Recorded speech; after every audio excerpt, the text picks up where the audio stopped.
Oh my, yes, we're live. We are on. Okay, we're on it now. All right, let's do this. Let's do this, Keith. Oh my goodness, thank you so much for joining me again. And you know what? I think my third book is actually going to be called The Book of Failures Podcasting, because literally, like, if anything can go wrong in a podcast, I've experienced it. Like, Yeah. podcasting is my favorite failure because it keeps challenging me, and I love learning. Actually, before I make an introduction, can I, on a side note, can I ask you what is your favorite failure? Ooh. Well, I think anytime you have to face yourself, right? It's that fear. I think that fear is my favorite failure, is that space between greatness and getting there. So that space in there is my favorite failure, is just like it's part of the process is failing. And I failed so many times. I've tried to write my book so many times and failed. And I've tried to Really? do so many things and failed. And it's like right that space right before it. I value that space because that's where most people turn around and they get stuck. And then that space is where the beauty happens. That's the space of what I call like the purification almost. It's either you're going to move forward and become great, or you're going to turn around and go back to doing what you were previously doing. Wow, that's amazing. So that's basically how it set you up for success later. It made you realize, okay, this is the moment when I have to hold on and keep pushing. Yeah. It's like just knowing that, everything is hard. As you know, like you just said, the podcast is so hard, right? I mean, the technology, the editing of the podcast, where to put it out and how to put it out, everything is so difficult. So, you could turn around, right? You could say, this is too hard. I'm not going to do it. And then millions of people wouldn't be helped by the beautiful stuff that you do. And so it's in that space. You're also in that space, right? Of, okay, this is hard, but I'm going to push through because my why and my value system say that here's what I'm up to in life. And that's more important than the fear of the space. Hmm, love it. Yeah, Hmm. I'm telling you, it's like, man, every single episode has got to have a freaking obstacle.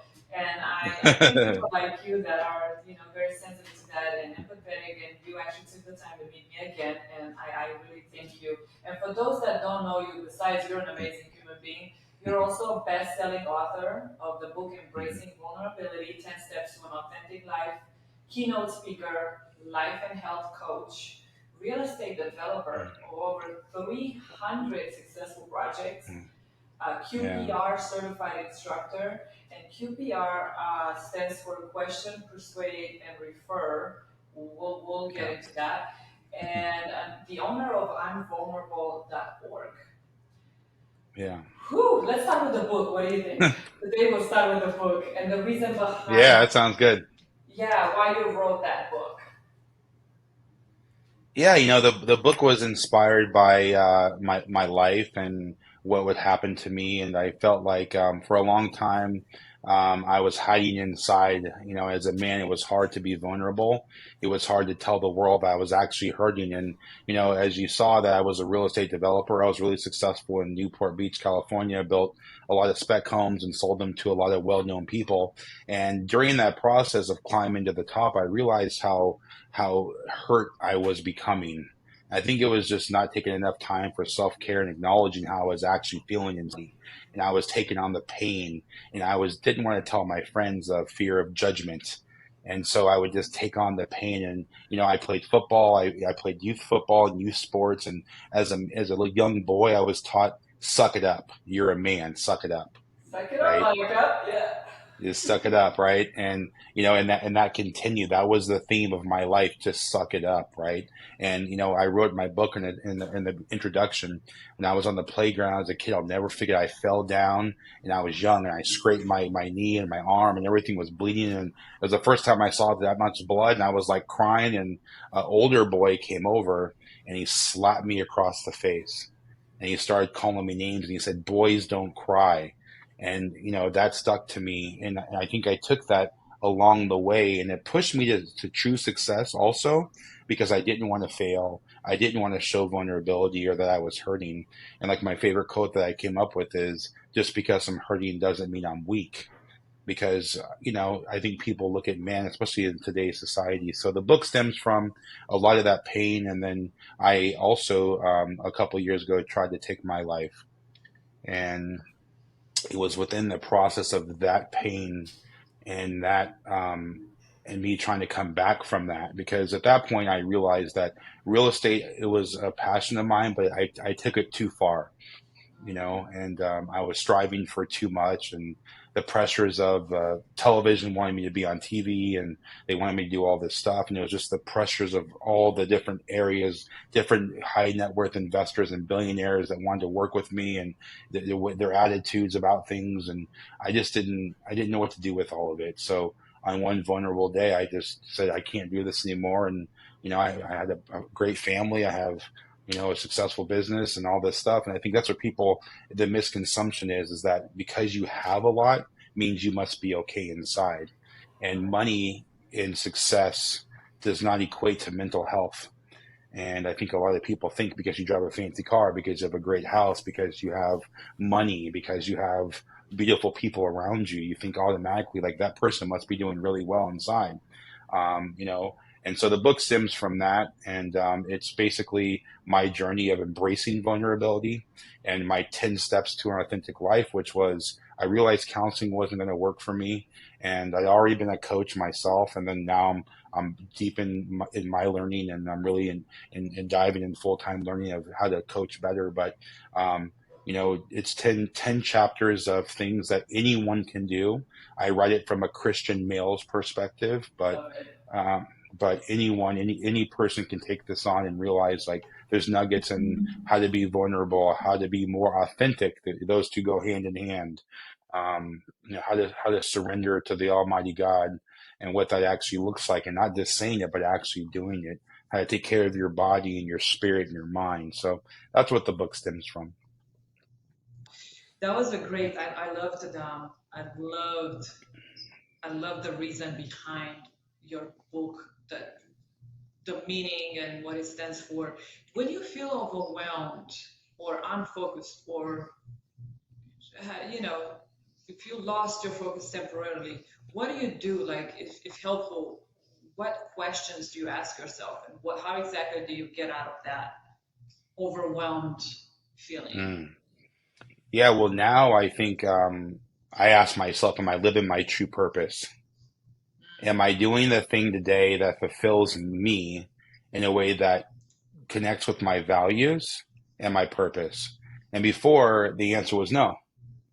And Right. so that overwhelmed feeling felt so overwhelming because I wasn't living to my true values and I wasn't living to my purpose every single day.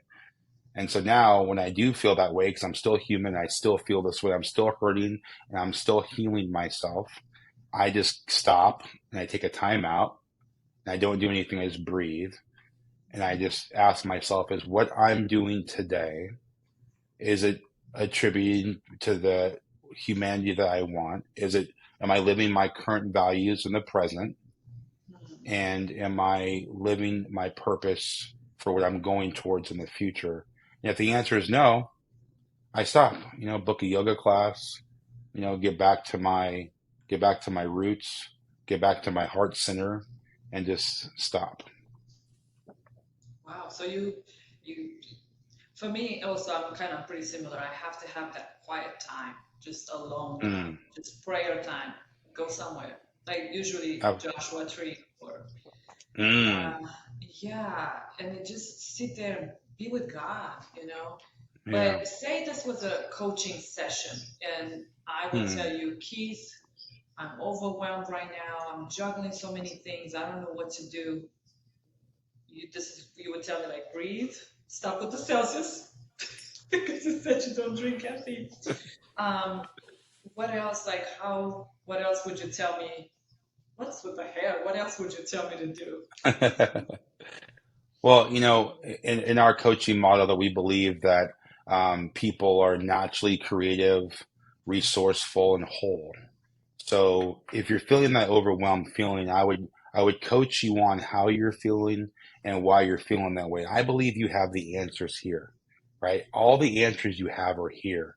I think we're so used to now looking for the answers outside of ourselves with social media and mainstream media, right? So I would really coach you on, how are you? Let's stop, and I would ask you some important questions about how you're feeling. It'd be more of a process of drawing it out of you than giving you the answer. I think that's the problem with most so-called coaching sessions is that transformation happens within. It Nice. doesn't it doesn't happen out there.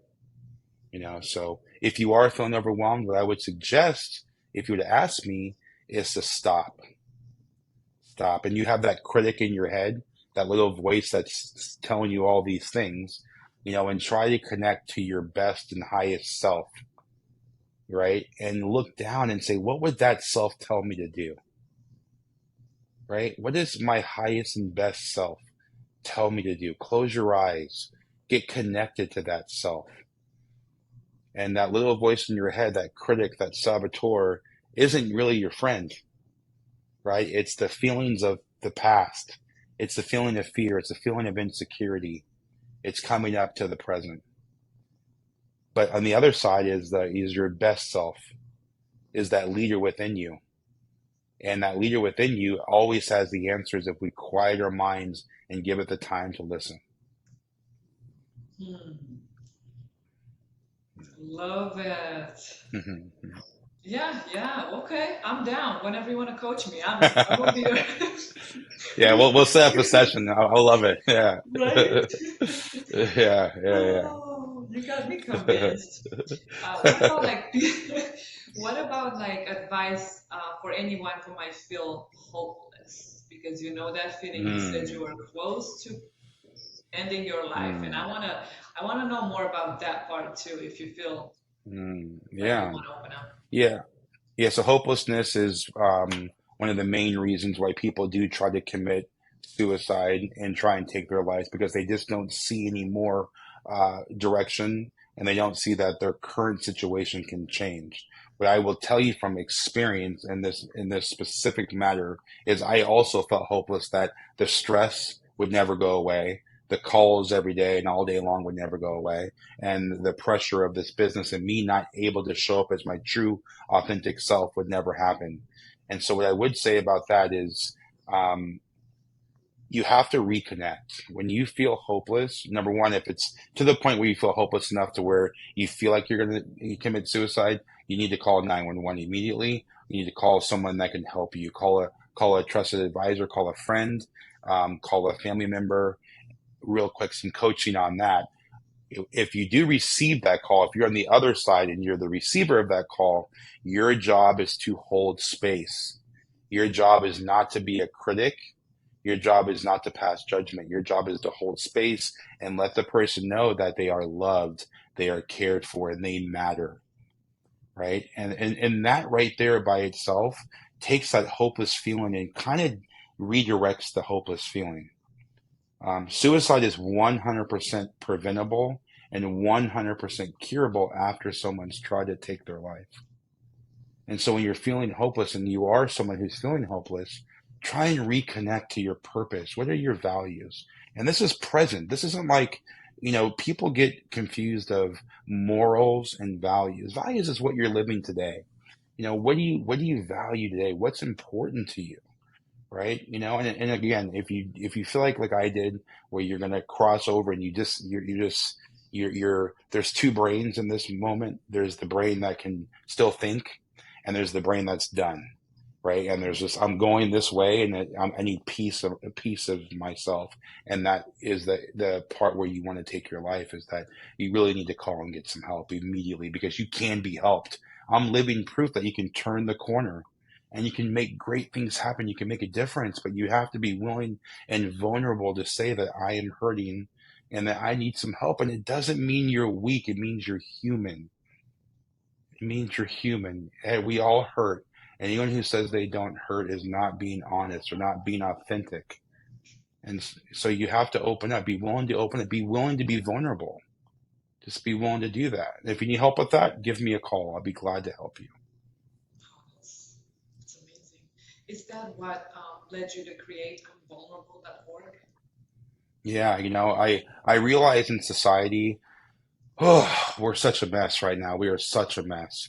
And the word vulnerability, it's interesting that when I told my friends, some friends, about, I'm going to call my nonprofit I'm Vulnerable, and they said, Keith, and even one of them called and read the dictionary meaning of vulnerable out of the dictionary, and he said, people are going to view you as weak. You're successful, you're strong, you are an ex-athlete. And I was like, what are you talking about? Hmm. Stepping into my true self, right? And I will be honest with you, I lost a lot of friends in this venture. Are you A lot of serious? people, because they thought that, like, what's happening to me? Am I turning weak, right? And the truth is that I just want to live my true authentic self. I want to be okay in my own skin for once before I die. What is that like? And most of us don't. So I create imvulnerable.org for two purposes. One, to show men and women how to become more vulnerable, to show especially men it's okay to be vulnerable, which leads you to living your true authentic selves, which leads you to your best life, because now people can get to know you and you can let them in, and the right people you will attract. And the other side of it, I create it for women to better understand men and better understand themselves, because we have this switch in the world right now where women are so masculine and men have become more feminine. And in a perfect world, this is okay if it's a balance, right? Because men can be in feminine and women can be in masculine.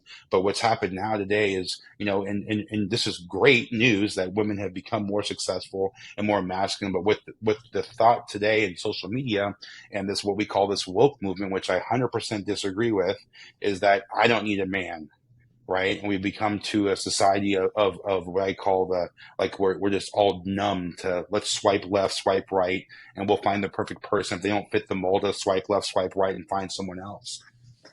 And so, the part about a man now is men are so scared to argue with the masculine woman, because they're like, I can't compete. And in turn, now men have decided to become women because of it.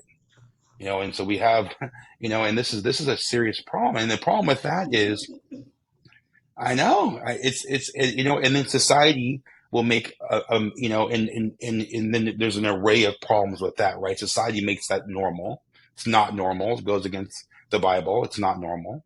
It goes against women's rights, which women have been fighting forever for their own rights, and it goes against women's rights. You have men now competing in women's sports, which I 100% disagree with. You have society thinking this is all normal. We have Women of the Year. It's a man and a woman in a woman's form. And all of this is, and the bigger problem with that is 67% of people that do a sex change try to commit suicide. Wow, 67. 67% of the population that has tried to do a sex change, and particularly male to female, has tried to commit suicide. Oh gosh. Wow. If society does not see a problem with that, I don't know what to tell you. Yeah. This is. And you think it's because they're not vulnerable, or do you? What would be the? I think that society, with social media, which I disagree with, a lot of social media platforms, we need them, and I think they serve a purpose. But I think for the younger generation, I think it should be a timeout on social media, because Mm, what they see and what's real, authentic behind it, I don't know if it's like, there's true. no integrity there, right? So when you see someone on social media look super happy, are they really happy? And some are. Some are, but most of them aren't. They're playing a part, right? And so our children now are seeing this and they're idolizing things that I don't know if they should be idolizing. And then we have government, because of popularity contests between government officials and governors and presidents, and they're making this, well, if we can't beat them, we'll join them. Well, we need someone to take a stance and say, this is not okay. This is hurting people. Yeah. It's not okay. Taking parents' rights away is not okay, right? We know what's best for our 13-year-old child in the state of California, to have a sex change and you be 13. And if your parent disagrees, they're trying to throw your parent in prison. I mean, tell Hmm. me the devil's not at work. Yeah, more than ever. More than ever. It's, yeah, especially California. Over there, it's, you know Mm. that California is such an amazing place because that's where the devil's trying the hardest. Absolutely. It always has from Hollywood. And we know, you're an actress. You know the demonic stuff that happens behind the scenes of Hollywood. I see a lot of it. I've been around it, firsthand experience and watched it. It's just, it's so demonic and people will do anything to get on that big screen, anything to become famous, anything to become known and popular. It's California. Shame on California. I mean, this place is ran. The devil is running California. It's horrible. Yeah, but I think, yeah, because a lot of people are, complaining about it, but I think we should just band together and help and bring back the good in California. Maybe try to fix it. How Yeah. can we fix the state? Not to mention, like, there are so many things, and I think the more we just kind of we let it die, California is really just gonna it's gonna be a lost cause. I think we all need to stand up Yeah. and just help this, like fight the things, Yeah. put up petitions, go to uh, go to Congress with things and start Yeah. fixing California. We need to fix this. Yeah. This is before it's too late. But Yeah. how about like, okay, in your mission, you talk about challenging societal norms and dismantling toxic masculinity. What Mm. precisely is toxic masculinity to you? What does it constitute? It constitutes just this idea that being weak and being vulnerable goes against societal norms, and people who do that are weak. And again, I think we spoke about the issue we just spoke about, which is the masculinity issue at hand, which is it's flip flop for the first time, at least in my 48 years, where women are very masculine and men aren't so masculine. So the toxicity in that is the view on how the public and how women now are actually viewing men as weak, right? And how women are really, really strong. And I talked to my son. He's 25, and he's got a lot of friends I've known since they were very young. And the girls, their whole thing now is, I don't need a man. I don't need a man, right? And it's like, wow, that's not the generation I grew up in, and that's not that was not the conversation when I was young, and Right. it's sad. But So that's doesn't very that make toxic. Yeah. sense though? Like, because I mean, a part of me is trying to understand where they're coming from. Because I'm not a feminist, but I Hmm. do appreciate that. Obviously, I'm in I'm moderation. I'm, realistic. Here's what's happening. I think women have to compensate for the man's weaknesses, right? Like if I have to be the gardener, I have to be the pool person, the pool cleaner. I Yeah. have to Yeah. fix things around the house. I'm a carpenter. I'm a painter. I do everything. I do the grocery. If I do all these things that are so-called man jobs, besides grocery shopping, that's a female job. Maybe I don't know Yeah. who's to determine that. But if I have to do all these things, now a woman is like, well, what the heck do I need a man for? So a part of me is like, okay, I get it. You become masculine when the man is lacking that masculinity, side. Hmm. So if I'm around a weak, frail little man, I'm gonna protect this man. If I'm taller, if I'm Hmm. stronger, if I feel like, Hmm. because I feel like he needs to be protected. The woman just, I feel like a woman follows the man's energy. If the man is not Hmm. masculine enough, she's gonna be, she's gonna compensate. She's gonna become a little more masculine. So that is just, Hmm. maybe is that what could happen here? And then do men know when to stop becoming too vulnerable so they don't fall on the feminine side? They're not like becoming crucified, excuse my vulgar Hmm. word. I mean, do we know what the right amount Well, of vulnerability is? I think you just hit the nail on the head, right? Like you said, like, before, it was, men took the lead and men earned the income and they, took care of the outside world, so to speak, while the mom took care of the inside world. She was the boss of the house and everything that Right. happened within it, right? But the thing is that you brought up a good point, and when the man is too vulnerable, or the woman's too masculine, the question I have for women is, are you creating the space for your man to show up in that space to be who he truly is, right? And I mean that in a lot of ways because there's so many issues around what kind of car do you drive?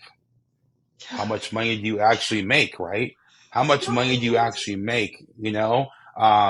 Where do you live? Do you own? Do you rent? I mean, there's women are like, they're on it, man. There's so many things now. And there's so many questions. And when you don't fit one of these molds, you're either not good enough and the man feels that, or you're not the ideal match. And everyone's not for everyone. So I'm not suggesting that you have to like lower your standards. This is not about the standard, but within the space of, vulnerability, authenticity, are you creating women the space for the man to be able to show up and take the lead, regardless of financial status or economic status, right? And when that doesn't happen, this is why we have this role reversal, right? And what does the Bible say about this, right? A man and woman will come together, they'll become one flesh, and they'll kind of move through life together. It doesn't mean, I think a lot of people think it means that women are like the Bible does say the woman is the weaker vessel. However, what that means is that the man's supposed to care for the woman, right? You're supposed to care for your spouse, for your partner, and that means wholeheartedly. And that's not been happening. And so I see the woman's perspective of, hey, this man's not showing up, and I challenge that, and I say, well, are you creating the space to allow it to show up? I like that, especially when you said Hmm. that it's all about, I don't know, I can speak about Vegas, the Vegas scene. I just Hmm. recently met this one girl, and Hmm. we met at a restaurant. She's driving a Bentley, and she's like, "Oh, girl, Hmm. you're driving this." I'm like, girl, I don't care what the heck. Like, it doesn't matter. Yeah. A Lincoln Yeah. and a Nissan and an old Beamer, whatever. I Yeah. don't care. For me, the driving doesn't matter. Like what I'm driving. She's Mm-mm. like, and so we go to her house to pick up whatever I needed to Mm. buy from her. She lives in a studio on a mattress, but she drives a Bentley. If you Mm-hmm. have to drive a Bentley, but seriously, like, why Mm. would you do that? Like, you have to show this false thing. You're struggling to Mm-hmm. pay monthly payments. All my cars are paid off, and I own more than Yeah. one house. So Mm-hmm. why do people think that's? I don't understand. I don't know if this is something that they do because it's Vegas and it's a whole different, like, you got to show off, or maybe that's just a whole new lifestyle. And maybe because women being single, they think, okay, if I show off with a Bentley, he needs to have a Ferrari or whatever. I don't know what the Yeah. need is here, but it's all, to me, I think that's, and I'm not trying to pass judgment. I just don't find that to Mm. be a smart way to get a man. If you think that, oh, I have to show off with a good car so I can get a good man. I don't think you're gonna get a good man in this case because he's No. gonna find out what the No. truth. No. No. Yeah, it's the society. Unfortunately, we're in that era of looking good, right? We're in this era of everything has to look good. Social media has to look good. I have to look good. If I attract this, then I'll be happy. But I can tell you, if you have all the money in the world, all the success, all the houses, all the cars, that does not make you happy. How you fulfill yourself in here is what makes you happy. If you want to attract the right person, you want the right person, you have to show up and be authentic. It goes back to what we talked about, the vulnerability and the authenticity. Where that is lacking, there will be no integrity. Where there's no integrity, your life doesn't work, Yeah, which means it doesn't matter if you have the car. Yeah, you will attract someone by looking great. You take women like to take the clothes down, and you are going to attract someone. It's guaranteed.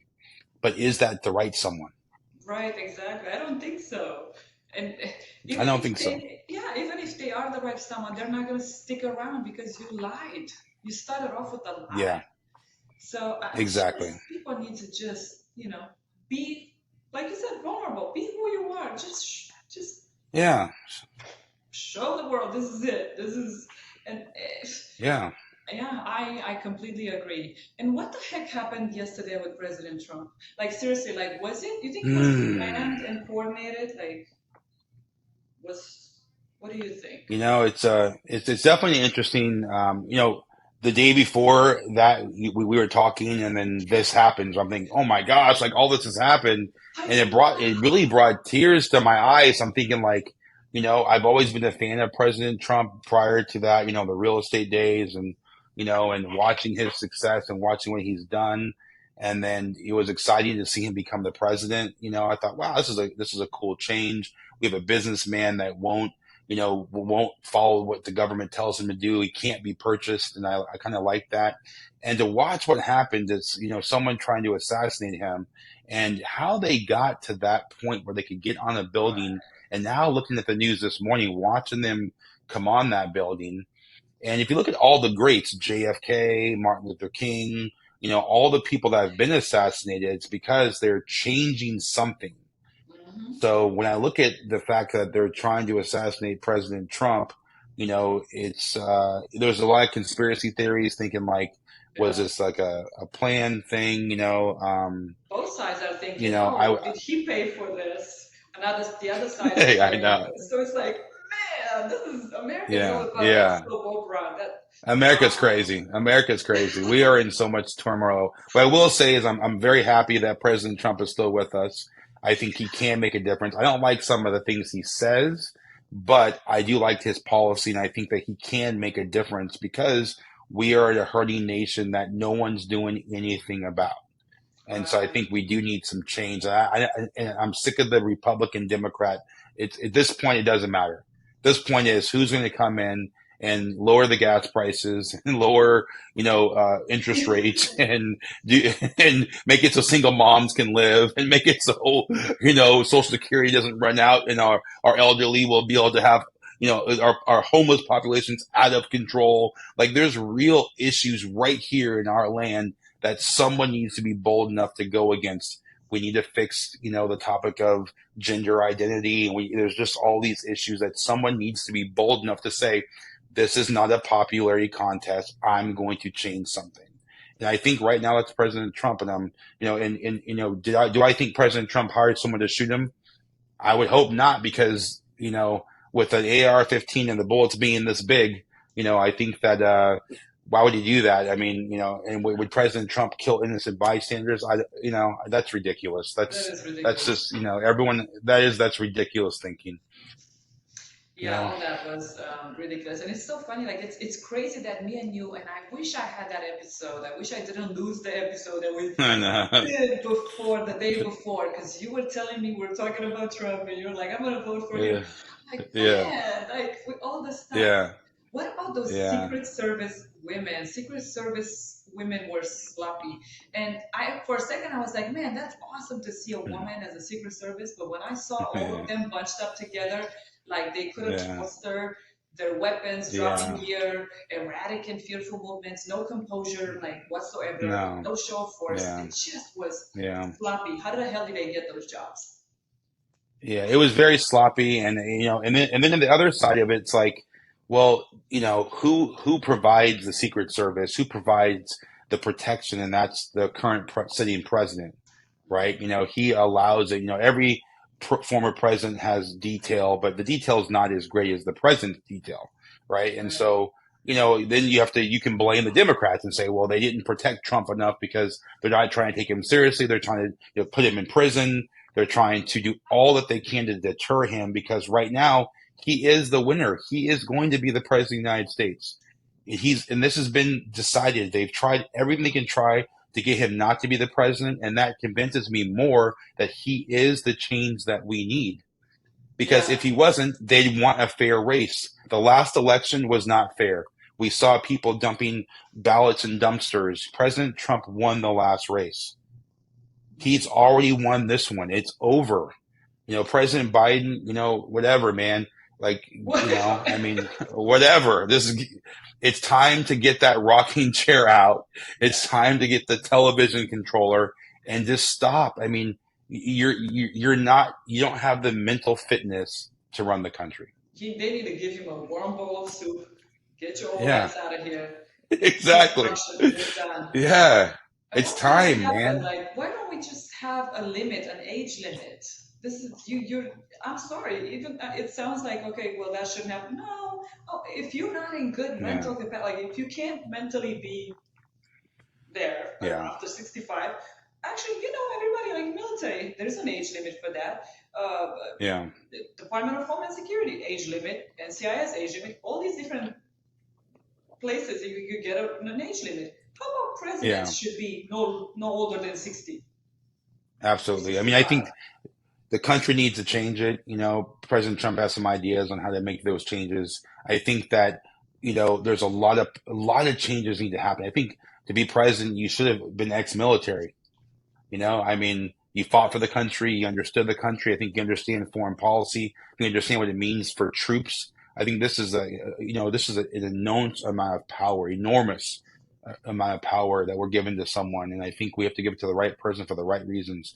And I think that we need to relook at all of the things. Like you said, age. I mean, no offense, but age is age, right? This is not we hate Democrats or we hate Republican. This is you're 81 years old. Most men don't live to be that long. Yeah, and I get it. Some people are like, for example, Biden, isn't he? It's about, what is he, a year or two older than Trump? Not a lot He's 2 years. older. I think Trump's 78 and I think Biden's 81. I think is what the So they're about neck and neck, but one can function and one cannot. Maybe take them to some testing facility and see, is he cognitive? Is he, take some tests. If yeah was whatever limit, say the limit is 65, at that age, if you still want to become a president, go take those tests. If you pass those tests, then yeah, maybe you're still qualified. I don't know, but there's got to be something. We can't have all these people that fart no in front of the queen. You can't go in England and fart in front of the queen as the president of the no United States and think that's okay. no No, no it's really not. no. It's Yeah. embarrassing. I mean, if you can't have a driver's license, if you can't drive a vehicle, you can't be president of the United States. If you can't hold a sentence and remember things, and you know what the thing is, I'm not blaming him. He is to the age where he should be retired. You should be done. This is a stressful, high stress job that we need someone that has a mental capacity. It Trump's next term, he will be too old. After this next 4 years, he will be too old, right? So we need some younger generation with some good policy to step up and say, I want to lead this country. Right now, America is in disarray. It really is. We need leaders. We don't have leaders. We have puppets. We have people who are willing to follow other people, and we don't need that. We need someone who is willing to lead this country. Mhm. I agree. We're a joke. We're a joke. Yes. Yes. And it's just getting sadder and sadder. Like it's no longer funny.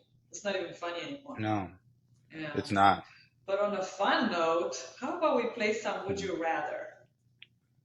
Ooh, okay. All right. Would you We'll see. I rather? don't know.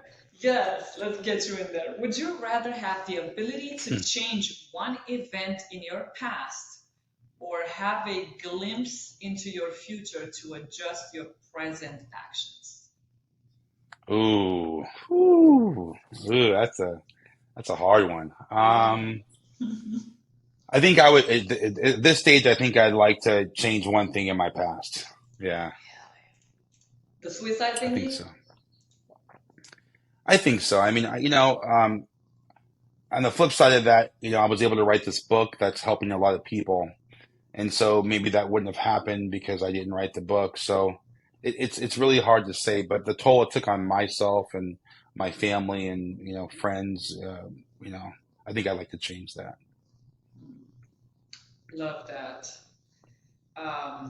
That's a very good answer, actually, because if you could go back and be even, well, like you said, the book was actually that should be your Yeah. actually the favorite failure. I know. Yeah, pretty much it is. It really is because it didn't happen because I just one day wanted to write this book. I mean, I always wanted to write. I was writing on different topics, and I wrote this manual on real estate back in 2012 that I should have followed up on. I was on the cover of CNBC in 2012 as a tech guru because I challenged the founder of Uber and actually made an app that was actually better than Uber, and I actually won the poll. And if I had just made one little switch and listened to my own intuition, I probably wouldn't be sitting here today. But I was offered $60 million for my app, and I didn't do it because of I don't want to say the person's name, but a very well-known tech guru. And we ended up failing the company, but we made it to the cover of CNBC. Our app was rated higher than Uber, higher than Lyft, and so that's a success. But that's a failure and success. So Wow. yeah. What did you learn from that? To listen to your intuition, your gut?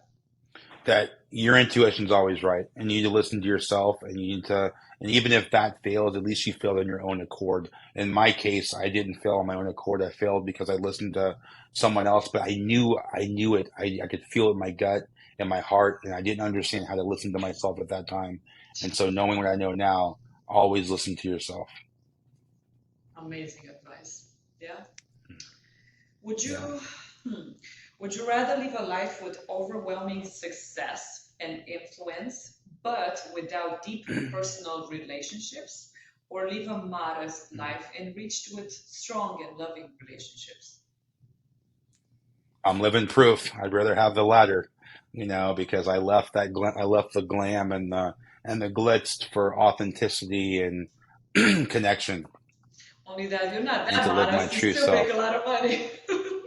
No, I know it's still it Yeah. still does, but it's no longer about that. It's more about the connection, the authenticity. And I still do real estate, as everyone knows. I post it.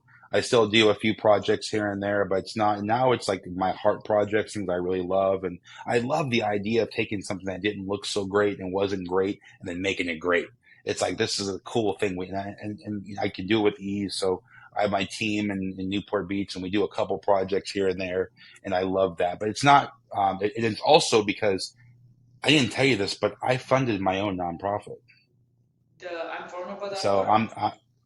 yeah, so we teach suicide prevention, and we go to schools and we do all this stuff, Oh and I funded all of wow. that. So I use the resources now. I use the resources from the real estate to fund these initiatives, to fund the projects that are important to me. So, That's um, yeah, amazing. so yeah, Wow. yeah. So you're So it's really all actually a in. blessing.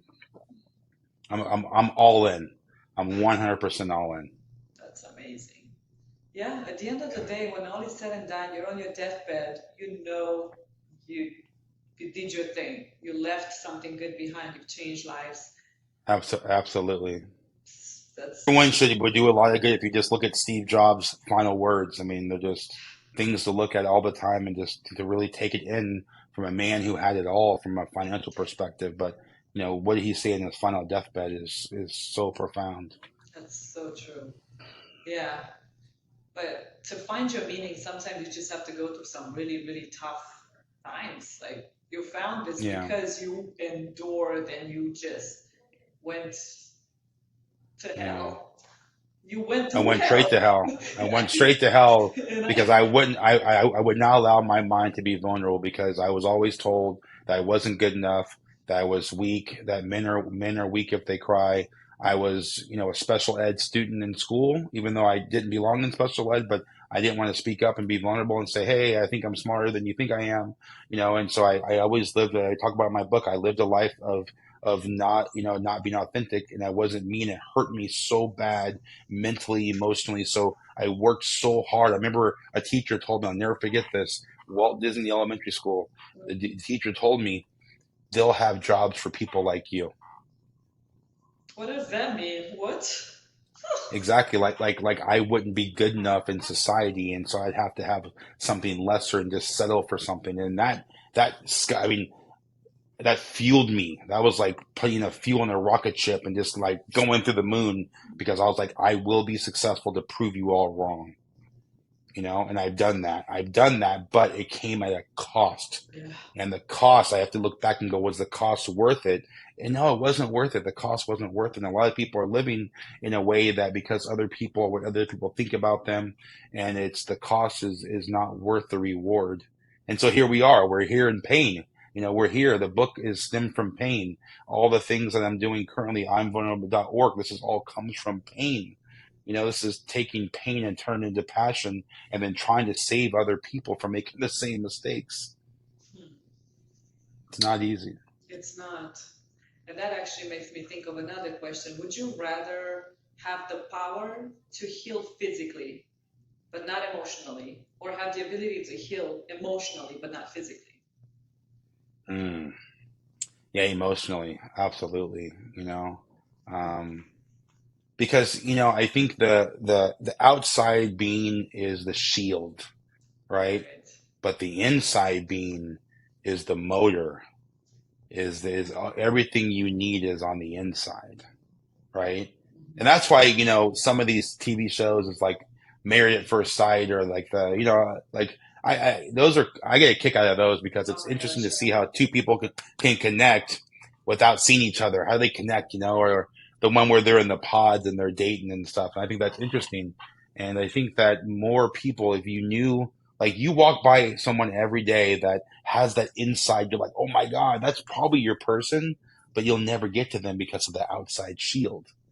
You know, Right. what's the divorce rate in California or Nevada? I mean, was it 50%, 55% of all marriages end in divorce? It's That's really, because it's high. the shield. Yeah, it's really Yeah. hard. And maybe social media to an extent. I think social media has a role in that too. Absolutely. Yeah, yeah. Because we devalue human beings now. The value of a human being is what you have and what you appear to have versus who you actually are. Yeah. And for some reason, a lot of people think, oh, they believe in that illusion. Oh, this is better than what I have. Is it really? Absolutely. Yeah. And once you Hmm. start like looking at somebody else, you obviously, if your focus is not on your spouse, you derail from that, you start looking somewhere else, you obviously are going to detach from your spouse. You're going to see less qualities. You're going to love them less. And then Yeah, you don't really know this other person. Like, what are you doing? So I yeah, think, yeah, social media is just kind of derailing you from what's really important. Like yeah, you're losing focus here. You gotta like really yeah. stay focused. Um, and thinking about your, I guess I would say, thinking about all your efforts and everything that you do, would you rather spend your life working on problems that improve the world but receive no recognition? Because I don't think people are really, a lot of people are Mhm. aware of all the work that you do, or Yeah. become famous for contributions that had little impact. Ooh, yeah, I definitely don't want to be famous. Yeah, I don't want to be famous. Yeah, And I want to. I think all the work I do now, it happens from the back anyway. It happens from, like, I coach people, and that's like you'll never see me doing that because it's confidential, right. right? So I do that one on one in a setting, but then they get to go out and be better and live their best lives and live their dreams and come to their true potential. The nonprofit work is sometimes out there because we have to show up and do things, but that really happens behind the scenes. This week I'll be teaching a suicide prevention class in Northern California, and that will happen in a closed setting, so that's not going to be public knowledge. So I'd rather do things that help other people and get no recognition for them than to have a bunch of recognition, because I knew a lot of people that were ultra famous and had a lot of recognition, but internally Yes. they couldn't even live with themselves. Yep. And that was hard. It was so hard to watch that. It was hard to. I asked a famous friend of mine, a super famous friend of mine. I asked him. I said, "How is it when you're like in all these movies and stuff?" And how he said, "I'm always forgetting who I am." Wow. Ooh, that was deep. That I'm always a is, character. I'm always a character. that's pretty sad. That's really sad. Yeah. And let me think, what other? I want to give you a fifth one. Would you rather have unlimited resources to help others achieve their dreams, but never work on your own, or focus solely on achieving your own dreams with limited resources? Ooh, Maybe it's it's not that interesting hard. because if I'm not fulfilling, that's a trick question. Because if I'm not fulfilling my dream, then I'm not really helping people. And Right. so financially I can help them, but financially, as we all know, the Bible says the root of all evil is money, right? So I would hate to just dish out a bunch of money, because I think in that point I would be spreading more evil than doing good. So I think in this case I'd rather have no resources and still be able to try and help people from who I actually am as a person. Yeah, that's exactly that's why I'm like, maybe it's a rhetorical question because everybody by now, even if it's only been 50 Yeah. minutes, they would already know you and what you would have asked. Yeah. You're pretty open. You're a very open book. Yeah. Yeah. Yeah. I actually, Yeah. you know how I usually ask people to give me some questions before a podcast, and Yeah. I have four.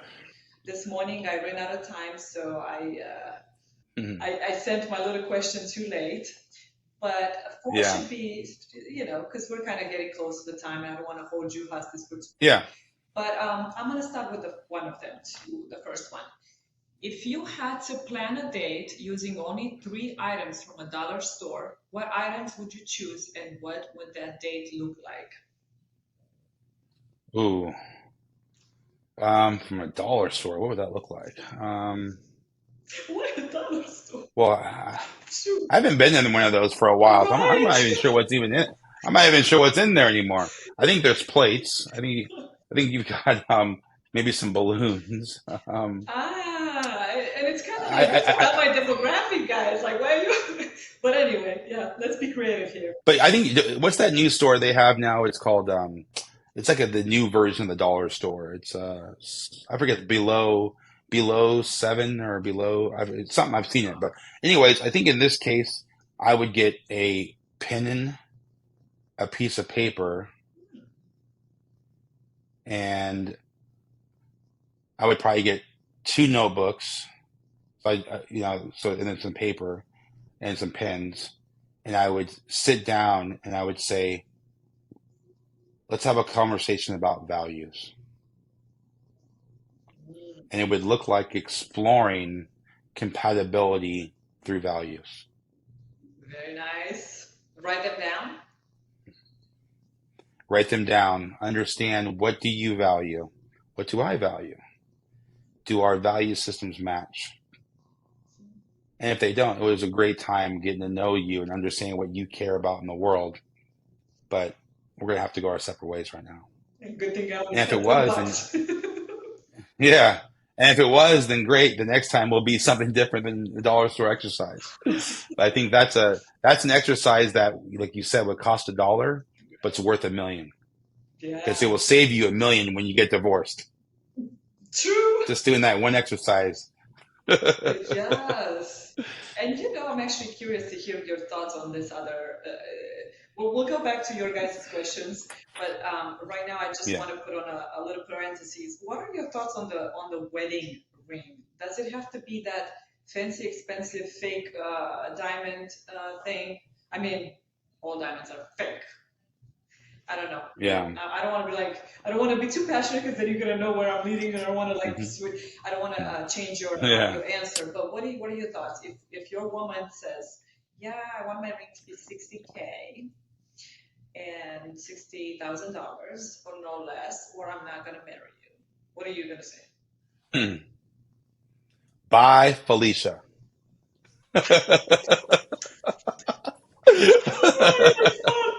Smart cookie.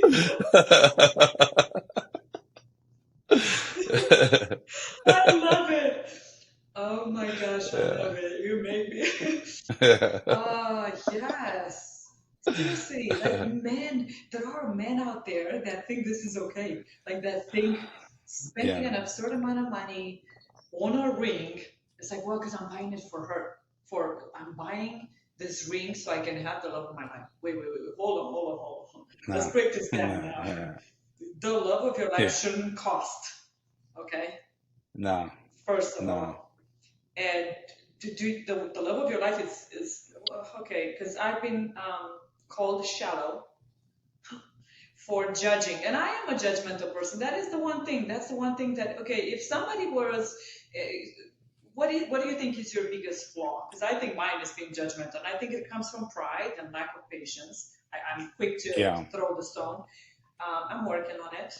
But if I see a woman that is like, oh, I want that ring, I'm gonna judge her because I think one, you're shallow. You need to go do some research on what the heck it is that you want, and maybe find some Yeah. values, and maybe maybe get some financial literacy. Maybe there are a lot of things that I'm like, wait, So, but yes, I am. That makes me judgmental. What do you think? Like, I think I'm Celsius is kicking in because I'm all over the place. So now I want to ask, I mean, yeah, what is your problem? Like, what is your flaw, biggest flaw? um, I think giving too much, just like being of service too much and sometimes not having that time for the self-care, just like, wanting to help everyone in every situation. And, from being a coach, I realize some things that a lot of people don't realize is like, I believe that everyone has the answers inside of them. And it's just up to me to coach them on how to get those answers outside of them. There was a point in my life where I like to give a lot of answers, which means you're not listening, you're talking.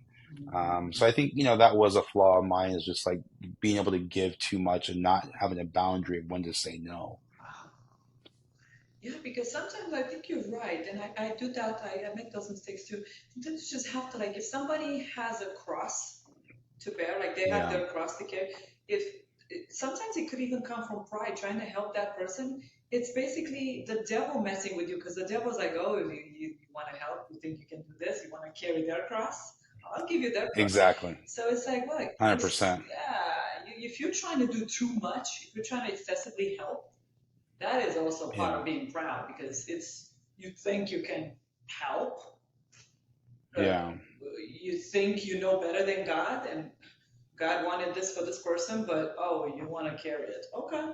So yeah, I agree. I think, and I do that too. I actually find myself in a lot of those situations where I don't know how to say no. And perhaps that's why I'm overwhelmed.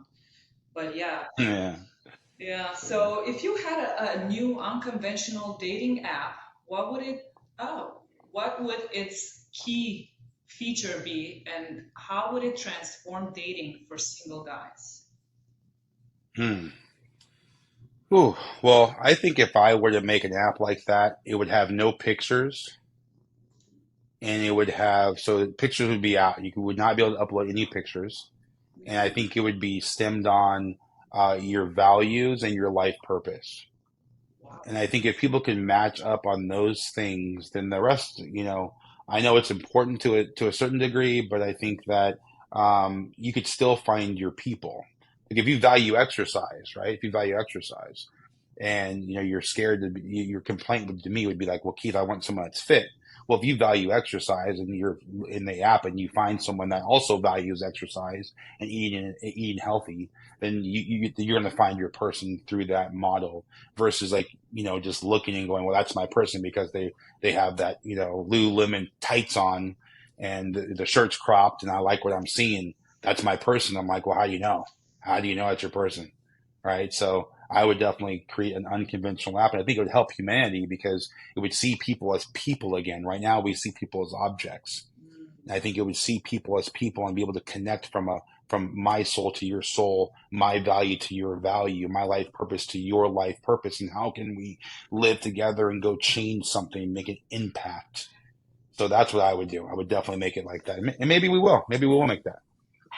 That's actually a great idea, assuming one, people are honest in their answers, and two, people know Hmm. themselves. Because if the questions get a little bit tricky, some people might actually be, they might not know how to answer, and they might think an answer is this way, but then it actually is something else, or they might change on their Yeah, answers. So that could get a little bit on the tricky side. You have to really know the right questions. Like you have to know which questions um, would be the right one to definitely. ask. And yeah, but that's a great concept. I really like that.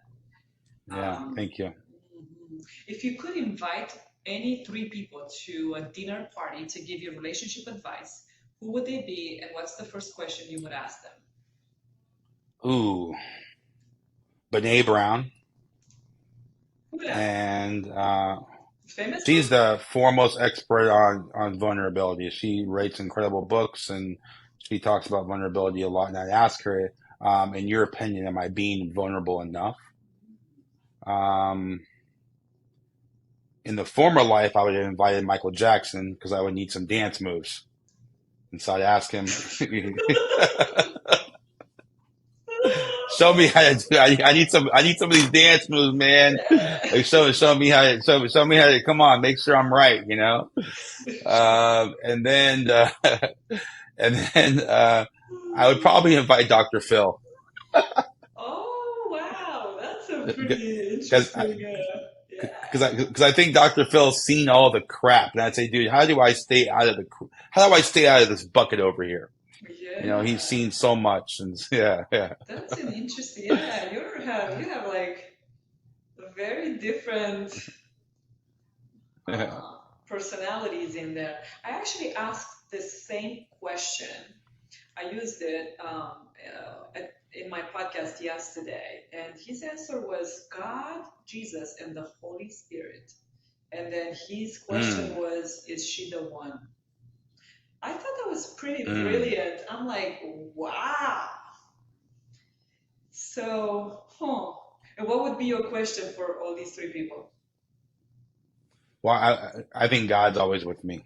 Yeah, I think I'm being directed by God. So if I were to sit in front of these people, again, I would ask, am I being vulnerable enough? oh, Jokingly listen. aside, and the dancing. I'm totally joking, but I think that to break the ice on somewhat of that, you just want to be a dancer, right? I think dancing breaks all the ice of all things. Everyone loves music and the dance. True. And then, again, asking a counselor or someone that's been through a lot of, relationship counseling and of that, an expert in that realm to see if, like, again, what are the top issues in most relationships, which I think I know what they are: trust, money, sex, time, commitment, all these things are like big issues. And, what are the pitfalls and how do you avoid all of these issues, going into a situation. Um, Those are great questions because you get different aspects from different people, different experts. yeah. And you get to learn Yeah. how to dance. So heck yeah. Hey, From Michael. Michael was the best dancer ever lived, in my Yeah, opinion. he So, was, flexible and but I'm still so sad. I yeah, remember, like, for some reason, I always keep remembering that scene when his scalp caught on fire and he just kept like going in circles and he was trying to put it out and oh my god, it looked so painful. yeah. Poor guy. Oh, Yeah, actually, my uncle did that deal and brought Pepsi Cola. That was my uncle's deal. He brought Pepsi to Africa. So I have some experience with the Jackson family. Wonderful people. I love them all. oh Hello, wow. if you're watching. And so, yeah, and a lot of them live in Vegas too. Really? Um, Oh, I didn't know that. yeah, always have, always have. Yeah. Yeah, And the whole Michael vibe. loved Vegas. Michael loved Vegas. Michael was a big fan of Las Vegas. Really makes sense, Yeah, lively and yeah, yeah. I don't know. Do yeah. you think that whole thing was just like publicity stunt? Do you think those people wanted to make some money, or were they really molested? What do you think? What are your thoughts on I mean, here's the thing. It's like when you keep someone in captivity for so long, do I think Michael Jackson was a molester? I do not. Um, you know, However, do I know for a fact? I do not. Right? Again, people have these demons and these devils inside of them. It's like, what's that saying? I trust everyone. I don't trust the devil inside them. Right? And so we don't know what your devil inside you is. You know what I mean? that? Yeah. And you see all these people, P. Diddy, Bill Yes. Cosby, all Yes. these accusations of all these things that are going on, and you look to the public eye again, and you go, "Oh, well, this person looks like this. They're so famous. They don't need to do all these things." Well, maybe P Diddy is not vulnerable enough to say, "I am gay. I'm a gay man." He's not vulnerable enough to come out and say that because of judgment, right? I don't know if that's true or not true, but I'm just saying some of the actions that he's been accused of would lead me to believe that he's a gay man, Wait, I didn't right? know Which if that's that. Wait a minute. Were there yeah, I actually mean, two? I know he beat yeah, I up mean, one girl. he's been sleeping with men and sleeping with women and all these different things. And again, I don't know, is this mainstream media lying to us? I don't know, but I'm just saying, like, I think that it's hard to know what people, it's hard to know what's happening inside a person we know what we see from the outside. You meet a lot of people. I meet a lot of people. They seem great, and then all of a sudden you're like, oh man, this person did this. You're like, whoa, that's weird, But did anyone know that kid that got straight A's in school and was a quiet kid was going to go try and shoot, our president. I mean, Yeah. it's crazy. We don't know what people are going to do. Yeah, it's So true. yeah, I trust everyone. I just don't trust the devil inside them. That's that's very well said. Hmm. And one last question. If you could receive a letter from your future self, what advice or insight would you hope to find in it? Ooh, Hmm. oh, that's a deep question, man. My future self, I hope to find the insights of, um, the steps that I took or the steps I will take to become that person that is valued. Because I thought about this when I was in my suicide attempt. Is like if I had died at that moment, what would I have been known for? Wow. And that's what really hit me. That's what really hit me. And there's this exercise they say everyone should do is to write your eulogy out and see how people would talk about you at the end. I was like, wow, I'd be known for a guy who made a bunch of cool properties, a bunch of cool people bought them. But what was my true contribution? Because the people that buy my houses can buy 10 houses. So the houses I build are, $5 million on up, right? And so people that buy my houses have more than one house. So it's not like this is like their family root. It's not like they're going to grow old and die. They're not going to die. They're not going to grow old and die in this house. They're going to buy 5 more houses between the time. And so for me, it's like when I looked at that, I'm like, no, I want to know who I'm going to be. I want to live into that person who is of contribution to society.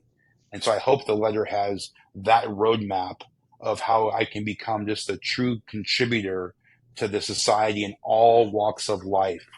It doesn't matter about income, gender, social status, ethnicity, none of the things that everyone is so hung up on right now. Just want to be a contributor. And did I follow what the Lord asked me to do, and did I do it His way? And what was the roadmap to continue not to fall trap to the devil and what the devil's trying to do? Because every day the devil is trying to get me. And so how did I follow the roadmap to Jesus, right to Jesus? And that's what I'm trying to do. Oh my gosh, I love this answer. Such an amazing way to conclude this.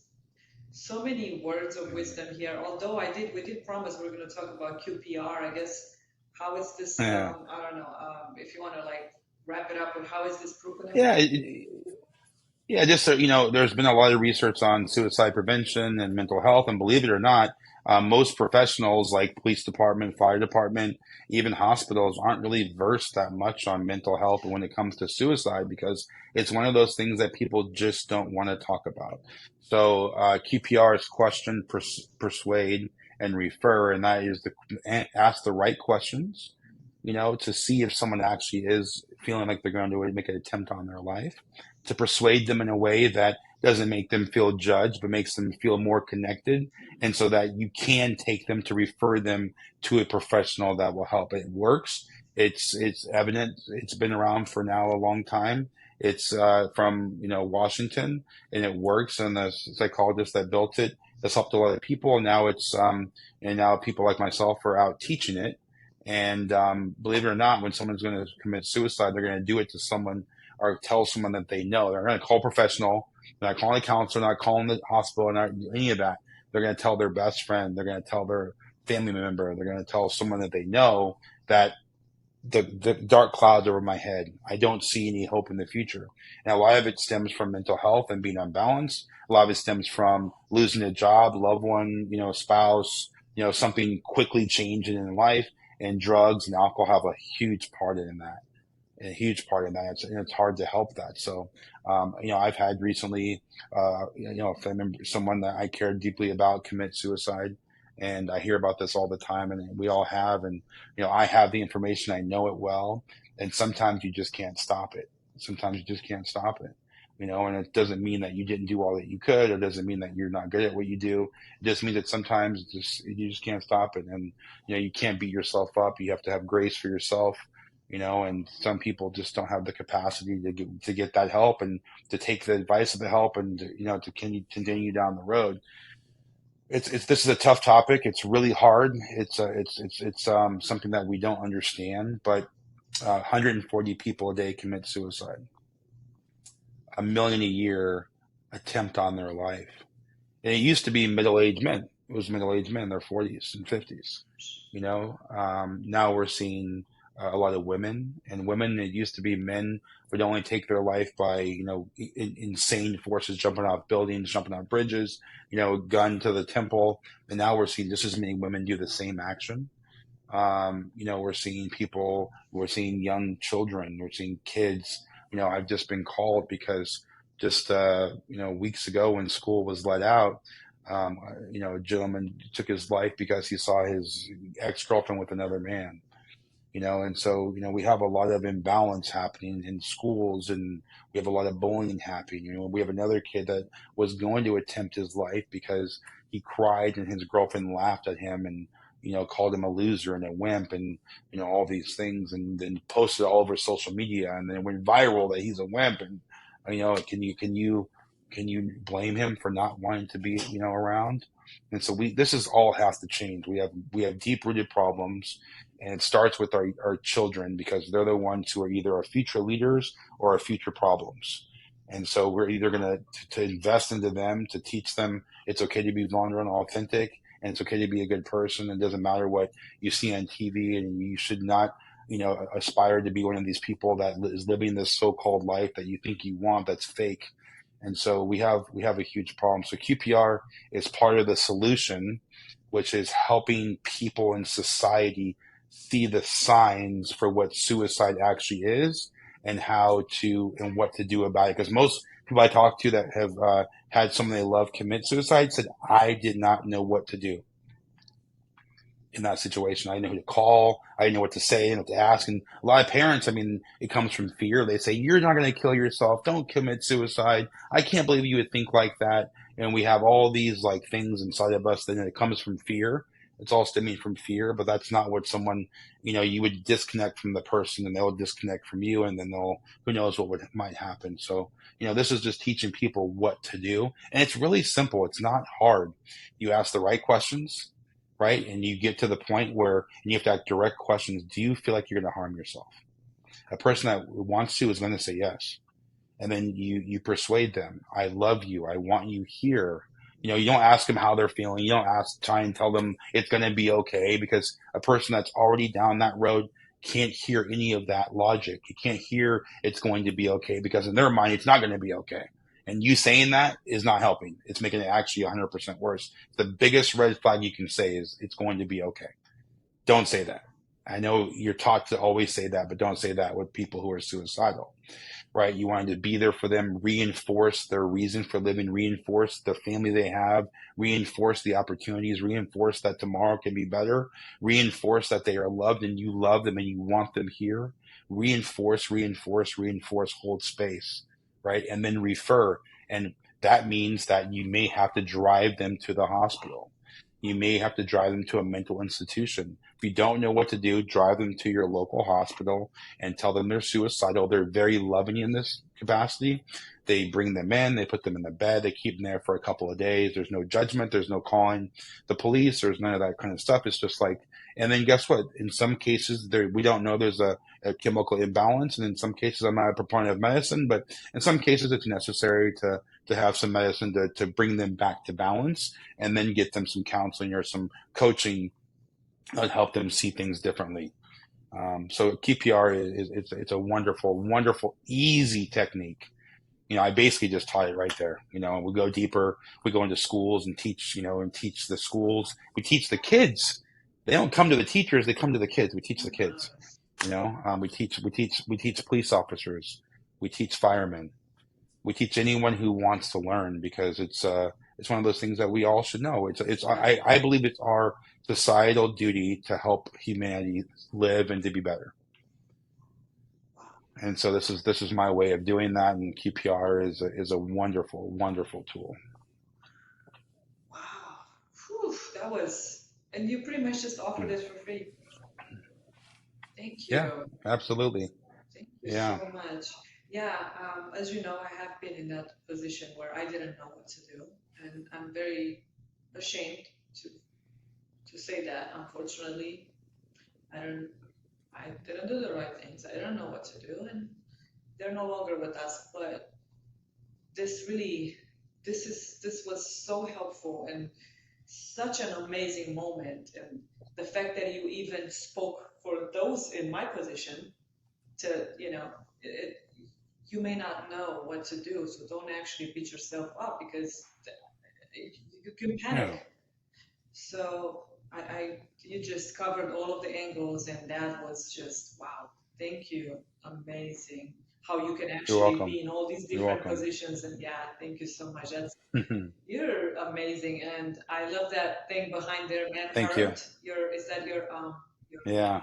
yeah. That's my new license plate that I'm just waiting for the tags to come. But yeah, I mean, it's just something that, I just reminded of, and then the rest of the world just reminded of. And not that women don't hurt. This is not a takeaway. It's just that, in society now, it's harder to say. It's harder to say I'm hurting if I'm a man. It's just reality. Women have always been more in touch with their feelings. When you see a woman cry, it's been okay. It's always been okay. You see a grown man cry, it's like, ooh, uh-oh, you know? Right. I actually think it's very. I think it's sexy when a man cries. I think I bond the one time I actually feel like I am closer to someone to I would actually bond with person is when I see them cry, when I see them vulnerable, when I see they put that. Yeah, You know what I mean? Like I think more men should do that. It's like yeah, I did cry. It did hurt me for this. yeah. I admit this. This is something that you shouldn't be doing, or just stop with all the toxic masculinity that doesn't even that's yeah, Exactly. Yeah. yeah. Live your true, authentic self. Be who you truly are. If you want true connection and true success in life, which is connection with other human beings, and yourself, then you have to just be who you are. Amen. Wow, thank you so Amen. much, and I pray this episode goes through and we have no issues. Yeah, I pray too. This is really good. Thank you so much for your dedication and to open the eyes of people with your podcast. This is what you're doing is beautiful. You're a good spirit. You have this calming presence about you, and for you to be able to do this to give back, this means so much. It takes great courage, and it's hard. It's hard to do what you do. So I wanted to say thank you so much for being a bright light to this world. Thank you so much. You're welcome. We'll keep in touch.